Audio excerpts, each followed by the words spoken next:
Вердер за победата. Смятам, че нашия отбор се опита към максимално добре да се противопостави през първото по време, но нервността според мен най-вече така на напрежението, което имаше в играчите, а не обикновено нормалното футболно самочувствие, което демонстрират тези играчи и затова допуснахме според мен повече грешки в последното подаване. Трета поредна загуба за Левски в Шампионската лига. Левски отново пада в лигата. Страдания за сините в Бремен. Това са само няколко от заглавията в българските вестници след гостуването срещу Вердер в най-престижния клубен турнир в света. Наистина в Германия Левски записа трета загуба в Шампионската лига. Но нима 0-2 от лидера в Бундеслигата е повод за трагедии. Не забравихме ли твърде бързо къде всъщност е попаднал любимият ни отбор и с какви футболни колоси трябва да се надиграва? Едва ли за някого е изненада, че след първите 6 мача от кошмарната група А, сините са на последното място далеч зад Челси, Барселона и Вердер.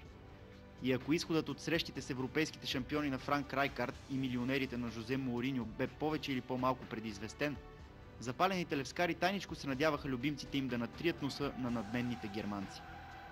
На Везер стадион обаче се видя, че разликата между българския шампион и излъчващия агресия и сила отбор на Томас Шаав не е никак малка. Дори до някъде да изпитваме съжаление от пропуснатите възможности в Бремен, добре е да си даваме ясно сметка, че в момента Вердер е най-добрият тим в Германия, страна, която отдавна държи челното място в класацията по футболни достоинства.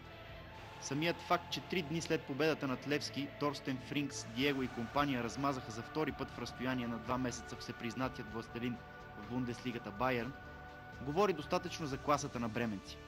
Този отбор може да победи всеки съперник на света. Оставяме на страна умопомрачителната разлика в бюджетите между Левски и Вердер, която няма как да не се отрази на самочувствието на футболистите на терена. Съгласен съм, че може би бюджета на нашия клуб е колкото заплата на един футболист от Вердер Бремен. Вижда се огромната разлика в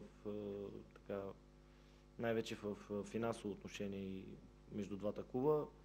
Но аз съм поел кръста и волята да работя в Левски с потенциал, който има и естествено да развивам младите футболисти, които са в клуба, които са бъдещето на клуба. Трябва да бъдем